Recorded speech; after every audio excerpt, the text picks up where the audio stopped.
¿Cómo se sienten, hermanos? ¿Bendecidos? Porque se me ocurrió preguntarles, ¿cómo se sienten ustedes cuando cantamos estas canciones? Esa hermana que se siente allá. Ustedes entienden, ¿verdad? Yo les pregunto porque yo mismo me siento muy especial cuando por ejemplo le decimos esto. Yo puedo salir de aquí diciendo que junto con mis hermanos exaltamos a Cristo, adoramos a Cristo, le dimos a Él la alabanza que Él se merece. Y escuchen, si ustedes están aquí y eso no les mueve, de alguna manera no les conmueve, entonces hay que mirar al interior y preguntarse, bueno, ¿qué pasa? ¿Verdad? Esto no es solamente una cuestión de, bueno, cantamos unas canciones. No. Es más que cantamos unas canciones. Esta es una experiencia que nosotros tenemos delante de Dios. Y yo todavía me acuerdo que el Señor prometió, donde estén 2 o 3 congregados en mi nombre, allí estoy yo. Él está aquí y Él estaba escuchando cuando yo decía, te adoro, Señor. Y eso hace toda la diferencia. Y sí, yo sé que hay mucha gente por ahí afuera, personas que nosotros conocemos, que no entienden esto de que nosotros venimos y nos encontramos con Jesús. Pero la verdad práctica, conforme a su palabra y a su promesa, es que sí sucede. Y esta cuestión de dedicarle nuestra adoración, de dedicarle nuestra alabanza, es algo que hace una diferencia bien grande en nosotros. Tú y yo fuimos creados para honrarle. Así que cuando lo hacemos, y más cuando lo hacemos como grupo, realmente el Señor hace algo especial y el Señor renueva nuestras vidas.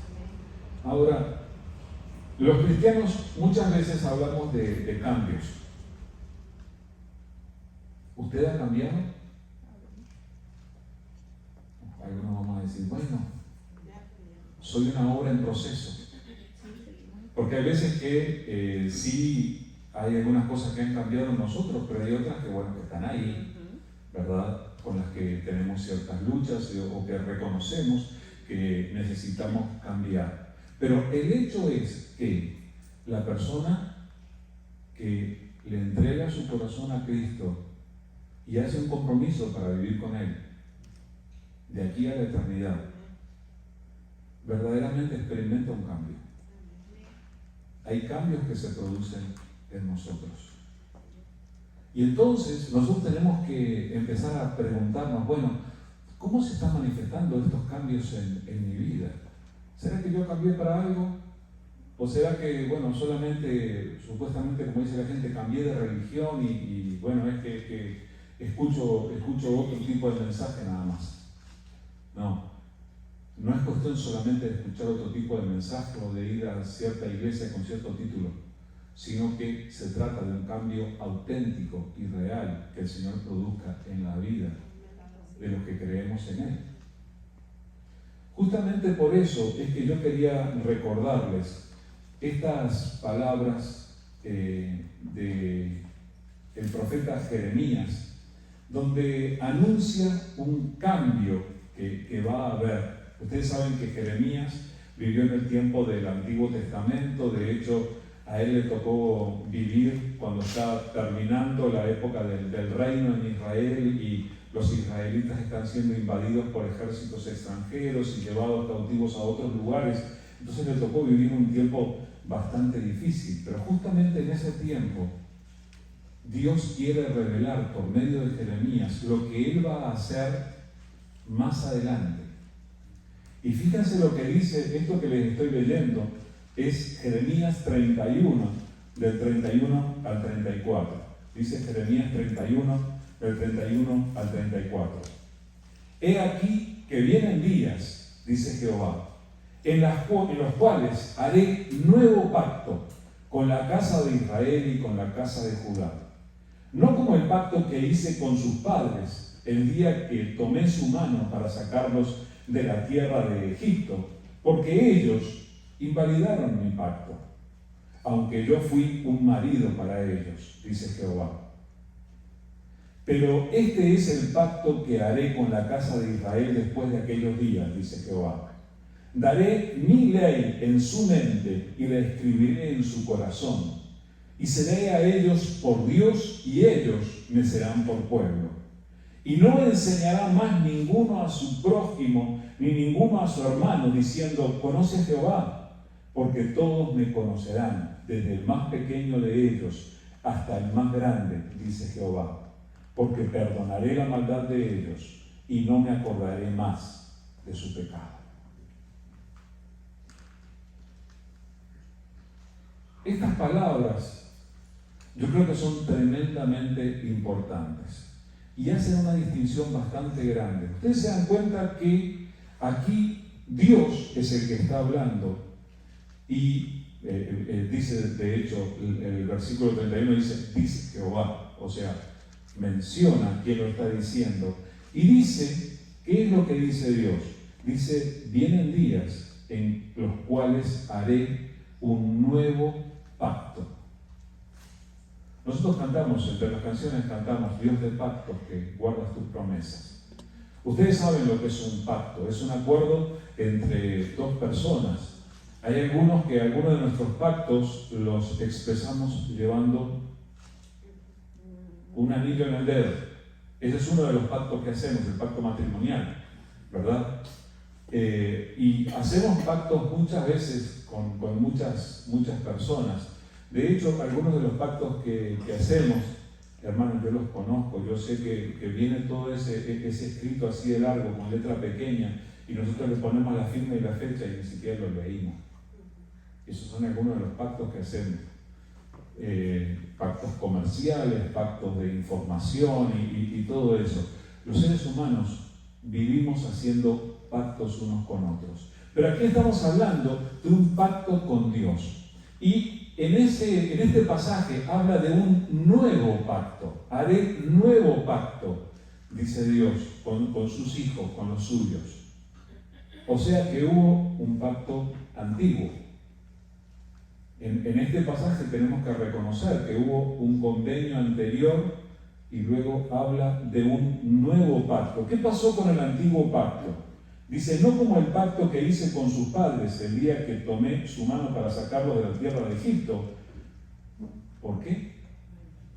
Porque ellos invalidaron mi pacto. Ustedes saben que los receptores originarios de eso, y está escrito en ese pasaje, fueron los israelitas, ¿no? Ustedes han visto en la historia lo mal que le ha ido a los israelitas, han sobrevivido al holocausto y todo, pero nosotros podemos decir como una cosa positiva, sobrevivieron al holocausto y a cuántas guerras han sobrevivido, pero cuántos castigos han recibido una y otra vez. ¿Y qué fue lo que pasó con ellos? Invalidaron el pacto con Dios. Ahí ya tenemos una palabra de advertencia.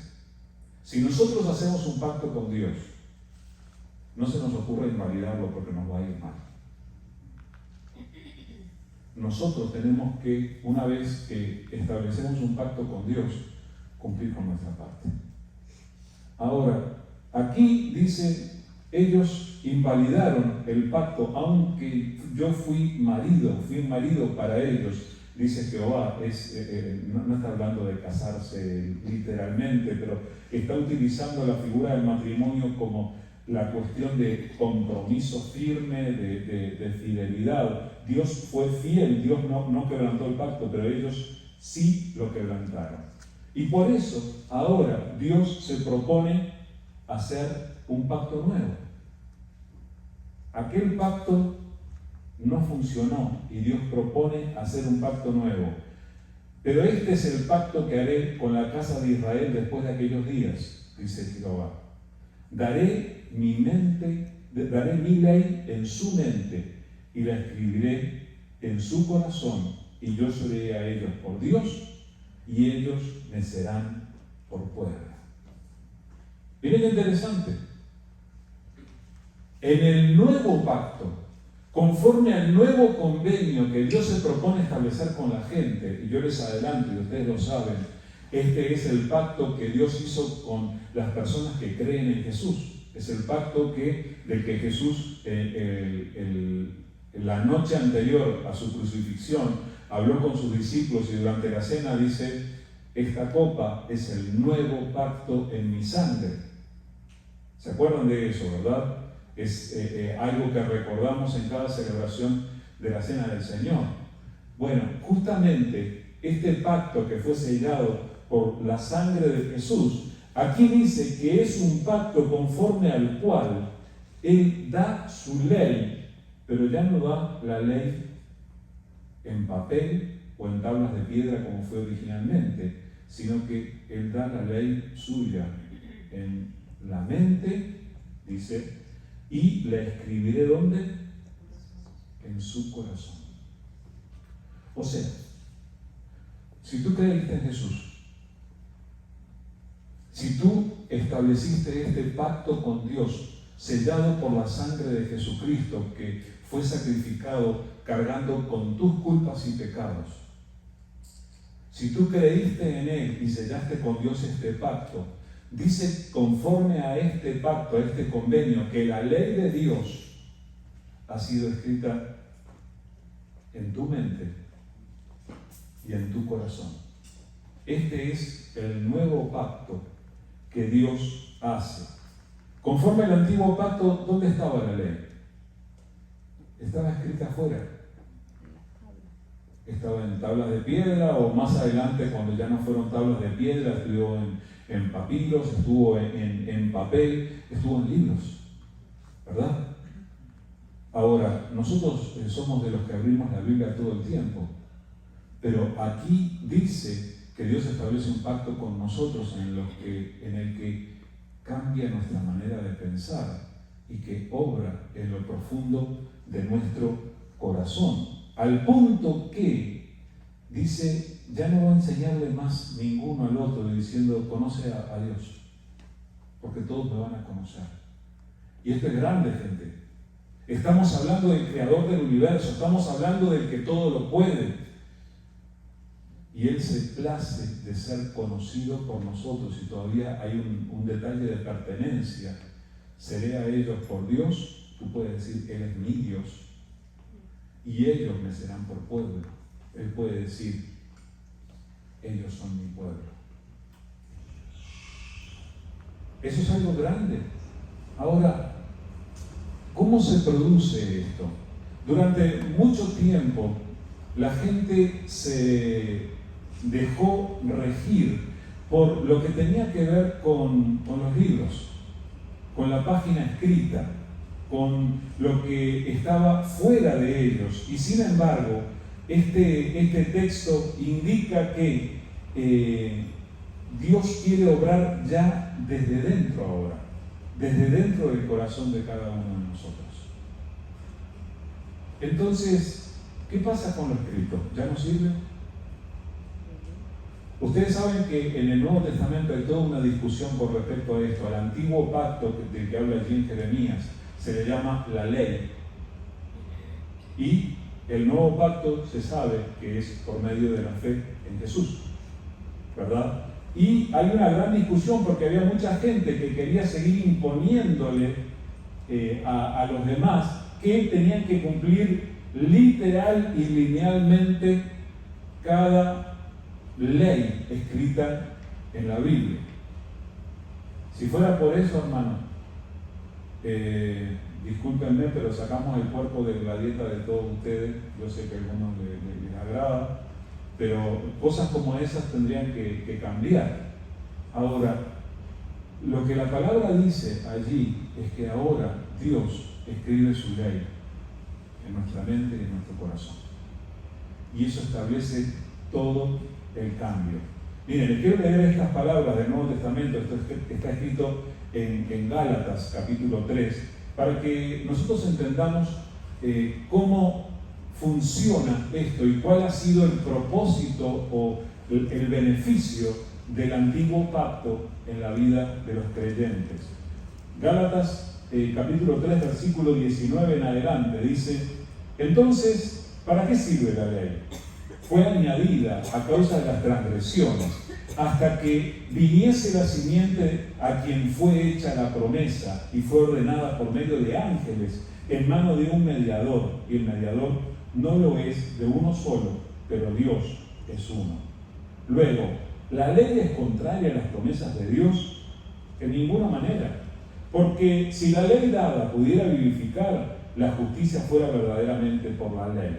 Mas la Escritura lo encerró todo bajo pecado, para que la promesa que es por la fe en Jesucristo fuese dada a los creyentes. Pero antes que viniese la fe, estábamos confinados bajo la ley, encerrados para aquella fe que iba a ser revelada, de manera que la ley ha sido nuestro ayo, y pueden traducirlo ahí, nuestra niñera, para llevarnos a Cristo, a fin de que fuésemos justificados por la ley, por la fe. Pero venida la fe, ya no estamos bajo ayo, pues todos sois hijos de Dios por la fe en Cristo Jesús, porque todos los que habéis sido bautizados en Cristo, de Cristo estáis revestidos. Ya no hay judío, ni griego, no hay esclavo, ni libre, no hay varón, ni mujer, porque todos vosotros sois uno en Cristo Jesús. Y si vosotros sois de Cristo, ciertamente linaje de Abraham sois y herederos, según la promesa. Entonces, ¿para qué sirve la ley?, se preguntaban en los tiempos del Nuevo Testamento. Ya no sirve, la tiramos. No.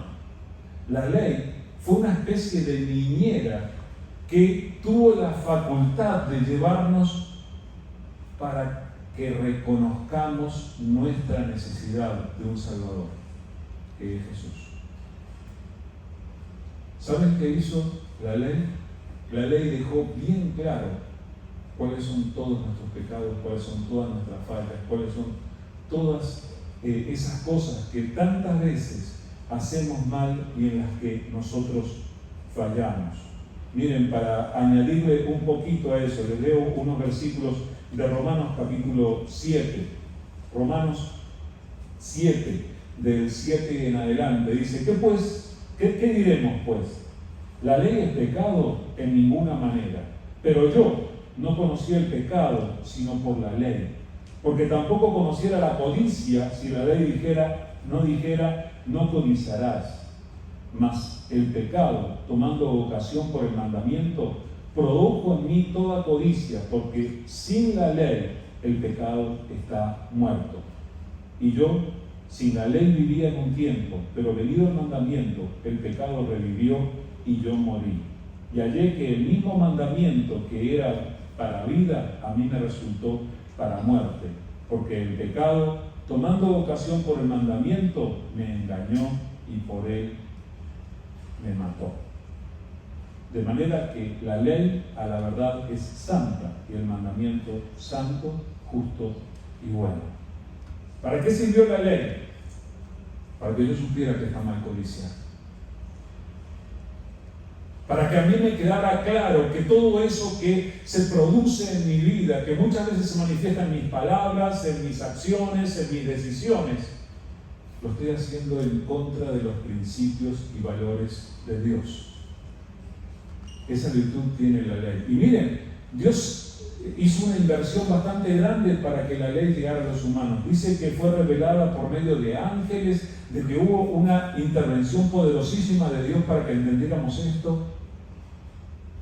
Fíjense que esto llegó a todos los seres humanos. Sí empezó por el pueblo de Israel, pero no sé si saben que todas las constituciones nacionales alrededor del mundo tienen su base en los mandamientos de Dios. No todos lo reconocen, ¿verdad? Pero la base sigue siendo la distinción entre el bien y el mal que Dios mismo nos enseñó en su palabra.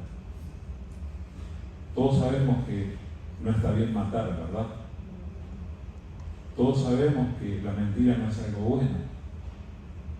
Todos sabemos lo que dice la ley y nosotros somos convencidos por el Espíritu Santo del pecado utilizando la ley. Entonces, miren que el antiguo pacto sirvió, pero ¿a dónde nos lleva el antiguo pacto? Nos lleva a encontrarnos con Dios. Y Dios se propone hacer un nuevo pacto en el que Él escribe su ley en nuestra mente y en nuestro corazón. ¿Tú puedes reconocer la escritura de la ley de Dios en tu mente y en tu corazón? En este servicio hemos escuchado la lectura, la hermana Norma nos leyó este pasaje de Marcos, que yo creo que de alguna manera nos aclara de qué manera Dios obra en nosotros para el cumplimiento de ese nuevo pacto que Él hace con los cristianos. Les voy a leer otra vez, esto es Marcos 1, del 4 en adelante. Bautizaba Juan en el desierto y predicaba el bautismo de arrepentimiento para perdón de pecados. Y salían a él toda la provincia de Judea y todos los de Jerusalén, y eran bautizados por él en el río Jordán, confesando sus pecados. Y Juan estaba vestido de pelo de camello y tenía un cinto de cuero alrededor de sus lomos y comía langostas y miel silvestre. Y predicaba, diciendo: viene tras mí el que es más poderoso que yo, a quien no soy digno de desatar encorvado la correa de su calzado. Yo, a la verdad, os he bautizado con agua, pero Él os bautizará con Espíritu Santo. Dios había anunciado que Él iba a mandar un mensajero en el momento en el que se cumpliera la promesa de enviar un Salvador. Juan el Bautista fue ese mensajero que Dios envió, y él le anunciaba a la gente: oigan, está mal lo que están haciendo, se han alejado de Dios, han pecado contra Dios, arrepiéntanse, y como manifestación de que se arrepintieron, para limpieza de sus pecados, vengan y sean bautizados. Y los bautizaban. Estoy tratando de parafrasear cómo predicaría Juan el Bautista. El reino de Dios se ha acercado, arrepiéntanse y bautícense. Bueno, muy bien. Mucha gente vino a él para ser bautizado. Durante su ministerio, y los que nos cuentan esto son los testigos de él, algunos de los propios apóstoles fueron primeros discípulos de Juan el Bautista, nos dicen que él dice: bueno, miren, a ustedes les parecerá muy importante lo que yo hago, ¿verdad? Pero yo, a la verdad, ni siquiera digno soy de desatar la correa del calzado del que viene después que yo. Estaba señalando claramente la grandeza y la importancia del que vendría después, que era Jesús. Ahora, dentro de eso, él termina diciendo algo que es tremendamente importante. Miren, gente, tal vez cuando decía esto podía estar en el río Jordán y podría decir: ¿saben una cosa? Yo los bautizo con agua, y les podría mostrar el agua. Nada más normal, visible, tangible que el agua. Todos nosotros lo conocemos. Pero el que viene después que yo, diría Juan, Él no los va a bautizar en agua. Los va a bautizar con Espíritu Santo. ¿Saben qué es lo que estaba diciendo Juan? Juan estaba diciendo cómo se iba a producir en la práctica el cumplimiento de la promesa del nuevo pacto. Aquellos que hacen un nuevo pacto con Dios, creyendo en Jesucristo, son sumergidos en el Espíritu Santo. Cuando hablamos del Espíritu Santo, estamos hablando del propio Dios. Ustedes saben que creemos en un Dios en tres personas, ¿verdad? Padre, Hijo y Espíritu Santo. Entonces, lo que estaba diciendo Juan el Bautista, él estaba diciendo: bueno, yo lo que hago es lo que Dios me mandó a hacer. Yo les predico y yo les anuncio al que viene después de mí, y yo les bautizo con agua. Pero el que viene después de mí, a ese presten atención. Él es el que lo va a bautizar con el Espíritu Santo. Y yo sé que pueden haber diferentes voces, interpretaciones, y ustedes pueden escuchar a muchos hablar de esto del bautismo del Espíritu Santo y cómo se produce y qué resultados tiene que traer, ¿verdad? Para empezar, es una realidad que está aquí en la palabra. Lo que dice Juan el Bautista es que el que bautiza con el Espíritu Santo es el propio Jesús. Solamente Él. Este cambio de tener la ley en un libro y mirar lo que dice allí y saber todo lo que hago mal porque la ley me lo dice, de ese cambio a esto de tener la ley ya en mi mente, en mi corazón, esto de experimentar al Espíritu Santo cuando vas a hacer algo, cuando vas a decir algo, gloria a Dios, cuando el Espíritu Santo nos llama la atención y antes que lo digamos o antes que lo hagamos está allí para decirnos, oye, no, con esto no agradas a Dios. Este cambio es producto de la obra del Espíritu Santo de Dios en la vida de todo el que cree. Entonces, estamos hablando de la importancia, primero de creer en Jesús. Nos arrepentimos de nuestros pecados y creemos en Jesús. Pero cuando creemos en Jesús, lo que efectivamente se produce es un cambio espiritual que tiene que ver con la obra y la presencia del Espíritu Santo de Dios en nuestras vidas. Si me tienen paciencia, hoy vine a leerles la Biblia, ¿ok? Tómenlo así. Hoy vine a leer la Biblia con ustedes y les voy a leer un poco más de la Biblia. Esto está escrito en Juan capítulo 3 y es un pasaje que ustedes probablemente conozcan bastante bien. Estoy leyendo desde el versículo 1. Dice así: había un hombre de los fariseos que se llamaba Nicodemo, un principal entre los judíos. Este vino a Jesús de noche y le dijo, miren qué bien que hablaba José, Nicodemo dijo. Le dijo, Rabí, sabemos que has venido de Dios como maestro, porque nadie puede hacer estas señales que tú haces si no está Dios con él. Nicodemo reconocía que Jesús no era un maestro más. Ahora, esto suena súper halagador, ¿verdad? Si me lo dice a mí, yo me siento, oigan, ya no me llamen pastor, llámenme, no sé, no quiero entrar en eso. Bueno, responde Jesús y no le responde el halago. Respondió Jesús y le dijo, de cierto te digo, que el que no naciere de nuevo no puede ver el reino de Dios. Dicen los americanos, le respondió off topic, fuera del tema. Como que el hombre viene reconociéndole, si era una persona le iba a decir, bueno, muchas gracias, me alegro que te haya sido bueno para ti lo que yo hago y que tú reconozcas. No, Jesús no le dijo nada de eso, Jesús fue al punto. Oye, Nicodemo, a lo que vinimos, de cierto te digo, que ¿quién?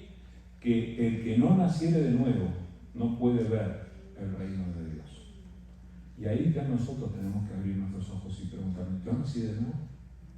Porque yo quiero ver el reino de Dios, ustedes no. Queremos ver el reino de Dios. El que no naciere de nuevo no puede ver el reino de Dios. Y esto lo sacó en este momento.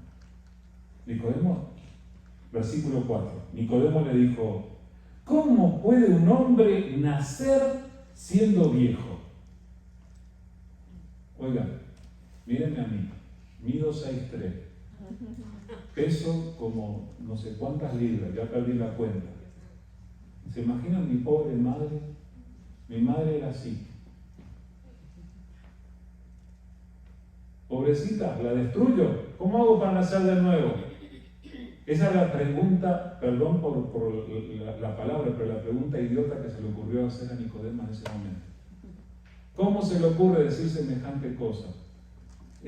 ¿Cómo que nacer de nuevo? ¿Cómo puede un hombre nacer siendo viejo? ¿Puede acaso entrar por segunda vez en el vientre de su madre y nacer? Si el Señor era americano, decía, oh my gosh. Respondió Jesús, de cierto te digo. Y miren lo que dice. El que no naciere del agua y del Espíritu no puede entrar en el reino de Dios.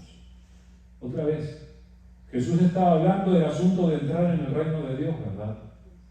Que es justamente aquello que nosotros queremos experimentar. Y aquí Jesús está hablando de cómo se hace para entrar en el reino de Dios. Lo que está diciendo el Maestro es que para entrar en el reino de Dios necesitamos un cambio tan radical, tan absoluto como nacer de nuevo. Como que cambia todo. Hoy en día nosotros con los aparatos electrónicos estamos acostumbrados al concepto del reset, el reseteo. Hay veces que las computadoras o los teléfonos, los iPads y todo eso se ponen rebeldes y antes de darles el puntapié que los mande a la China, lo que nosotros hacemos es el reset. ¿En qué consiste el reset? Los apagamos. Este consejo electrónico es gratuito, pero es muy eficiente. Apagamos el aparato electrónico, después le preguntan a Manuel, tiene más que apretar y todo eso, perdón. Apagamos el aparato y lo volvemos a encender. De esa manera se reprograma todo aquello y empieza a funcionar bien. Eso es la electrónica. Jesús está hablando de un reseteo de la vida. Pero para que funcione la nueva programación en la vida de una persona que ha creído en Jesús, esa persona tiene que apagar lo anterior. O sea, se muere lo anterior. Miren, estamos hablando de algo radical. Yo sé que desde el momento en el que ustedes han tomado la decisión de creer en Jesús, no les cambió el nombre, tal vez no les cambió la dirección. Yo les he contado varias veces que al día siguiente de recibir a Cristo yo fui a mirarme en el espejo a ver si me había cambiado el rostro y ni modo, no cambió. Gracias a Dios vamos a tener un cuerpo glorificado de arriba. Pero el hecho es que el cambio no es externo, sino ¿cuál es el cambio? Escribiré mi mente, escribiré mi ley en su mente y en su corazón. Los voy a sumergir en el Espíritu Santo. Y estamos hablando de un cambio radical, que este es al que se refirió el Señor en estas palabras. Y luego, esto no le quedó claro a Nicodemo, pero además el Señor le sigue hablando, dice: lo que es nacido de la carne, el versículo 6 estoy leyendo, lo que es nacido de la carne, carne es, lo que es nacido del Espíritu, Espíritu es. No te maravilles de que te dije, os es necesario nacer de nuevo. El viento sopla donde quiere y oye su sonido, mas ni sabes de dónde viene ni a dónde va. Así es todo aquel que es nacido del Espíritu.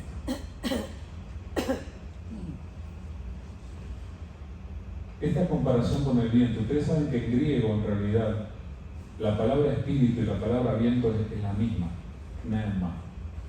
Y por eso Jesús hace este juego de palabras entre el viento y el espíritu.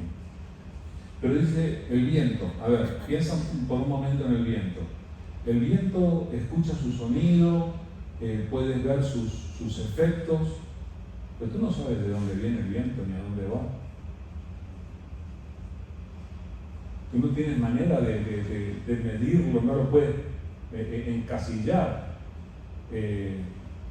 Bueno, así es toda persona que es nacida del Espíritu. ¿Te das cuenta de lo que esto dice de los que creen en Jesús? Hay una naturaleza completamente diferente en los que creemos en Jesús.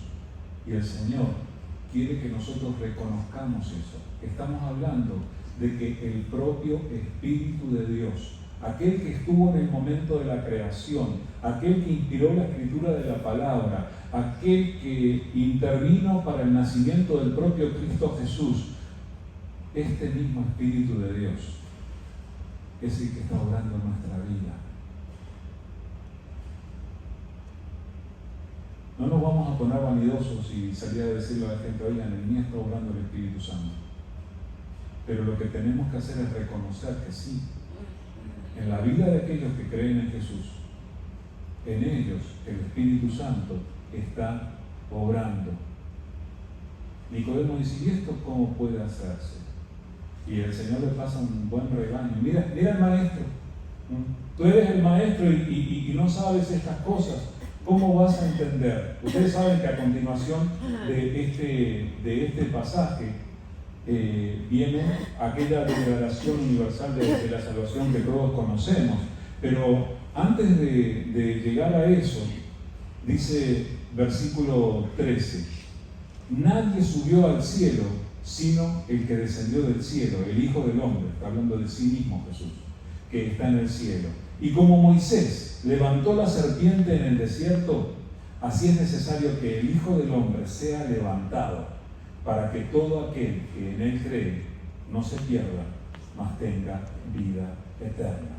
Porque de tal manera amó Dios al mundo que ha dado a su Hijo unigénito, para que todo aquel que en él cree no se pierda, mas tenga vida eterna.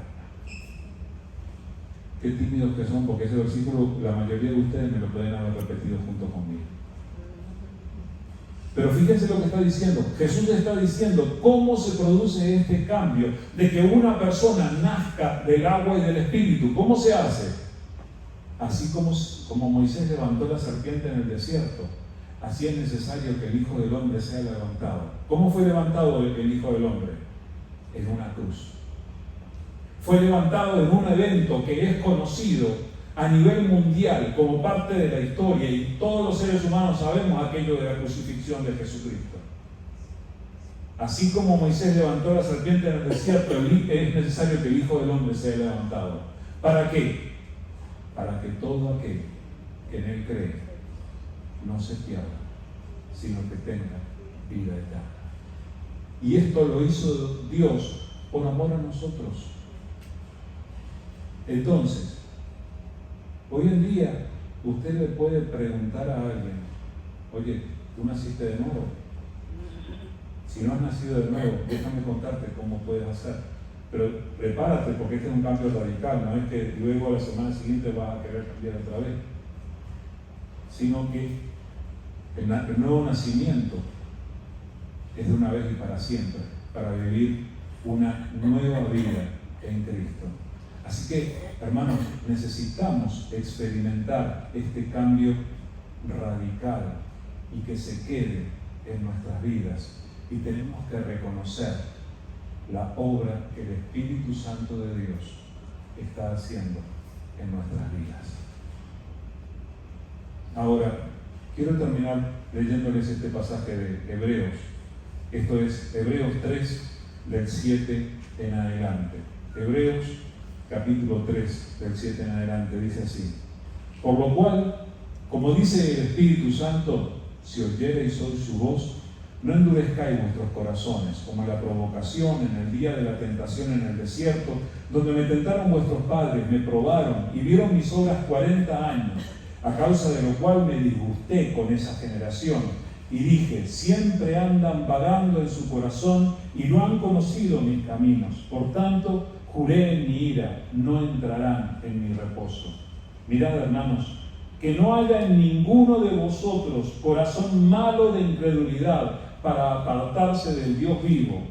Antes, exhortaos los unos a los otros cada día, entre tanto que se dice hoy, para que ninguno de vosotros se endurezca por el engaño del pecado, porque somos hechos participantes de Cristo, con tal que retengamos firme hasta el fin nuestra confianza del principio, entre tanto que se dice, si oyereis hoy su voz, no endurezcáis vuestros corazones como en la provocación. Lo que yo te quiero decir es esto, hermanos. Nosotros tenemos que prepararnos. Si hemos tenido una convicción en Cristo, si hemos creído en Cristo, tenemos que prepararnos, porque dice que no tiene que endurecerse nuestro corazón, sino que esta convicción tiene que permanecer para siempre. Somos hechos participantes de Cristo con tal que retengamos firme hasta el fin nuestra confianza del principio. ¿Hasta cuándo vas a creer en Jesús? Hasta el fin, hasta siempre. Pero ¿saben cómo empieza todo? Si oyeres hoy su voz. No endurezcáis vuestro corazón. Alcanza con escuchar un poquito la voz de Dios. Alcanza con que hoy tú puedas saber que Dios está hablando a tu corazón. Y que tomes la decisión. Yo no voy a endurecer mi corazón delante de Dios. Mi corazón va a permanecer flexible, moldeable, enseñable delante de Dios. Entonces, no endurezcas tu corazón. Deja que el Espíritu Santo de Dios te toque, te renueve, te enseñe, te dirija. El Señor puso su Espíritu para que nosotros estemos en comunión con Él. Entonces, vamos a orar ahora, pero yo les quiero invitar, si estás escuchando la voz de Dios y no quieres endurecer tu corazón, ponte de pie para orar con nosotros.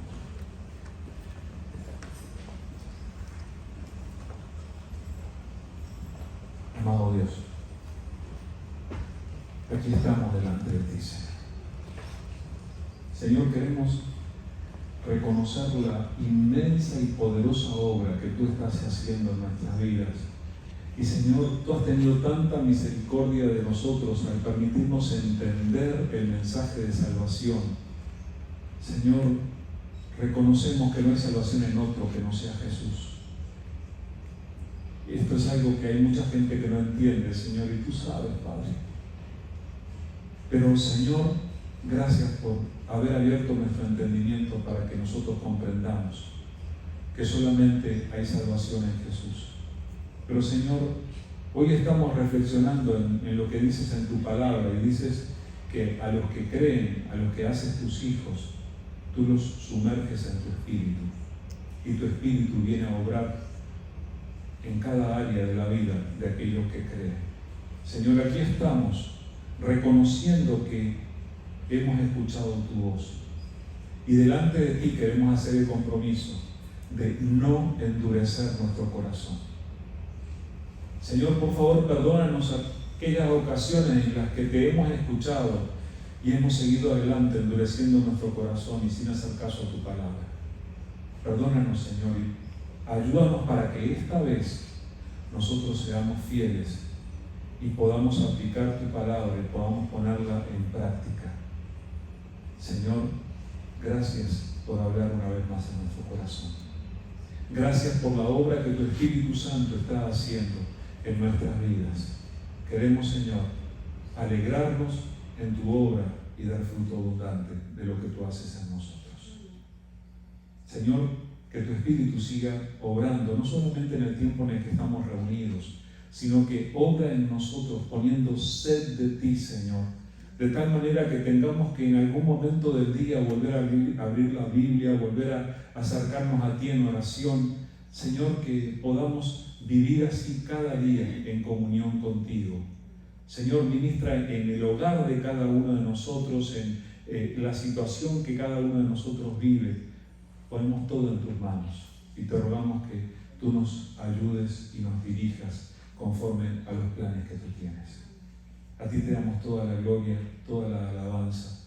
Y Señor, que verdaderamente podamos apreciar la obra de tu Espíritu en nuestras vidas, manifestándose en nuestros pensamientos, en nuestro sentir, en nuestras palabras, en nuestras acciones, en cada trato con nuestros semejantes, que podamos percibir a tu Espíritu obrando a lo largo de esta semana.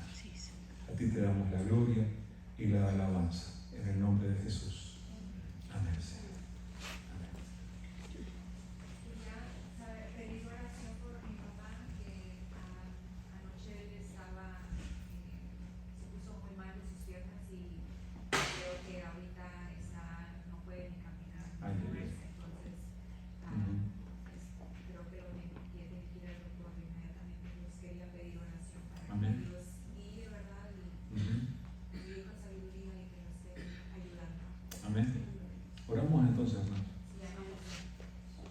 Amado Padre, queremos poner en tus manos la vida del papá de Daniela, Señor. Tú le conoces, tú le creaste, Señor, tú conoces sus huesos, sus músculos, cada órgano, Señor, cada pequeño pedacito de él, tú le conoces y tú le amas también, Señor. Queremos en este momento ponerlo en tus manos y queremos rogarte, Padre, en el nombre de Jesús, que tú estés interviniendo para que él pueda recuperarse, para que él pueda sentir tu presencia, tu cuidado y para que seas tú el que lo levantes. Y que aún, Señor, este quebranto de salud pueda servir para que él se acerque a ti, para que él se encuentre contigo, para que él pueda tener una nueva experiencia contigo, Señor. Señor, lo ponemos en tus manos y confiamos, Señor, que tú eres poderoso para hacer mucho más de lo que nosotros somos capaces de pedir. Así que lo ponemos en tus manos y desde ya te damos las gracias porque tú respondes la oración. En el nombre de Jesús. Amén. Muy bien. Miércoles a las 6 de la tarde, no se lo pierdan, tenemos nuestro tiempo de estudio bíblico, estamos terminando de escuchar la voz de Dios. Así que espero que puedan participar y que sea de bendición. Y como dijo la maestra hoy, se terminaron las vacaciones. Domingo se vuelve a tener el estudio bíblico a las 9 y a las 10:15 tenemos el servicio como ahora. Así que oren para que esas actividades sean de bendición para todos nosotros y dispónganse a participar. Y acuérdense, no se olviden de cumpleaños mi esposa. Dios les bendiga, que tengan una buena semana.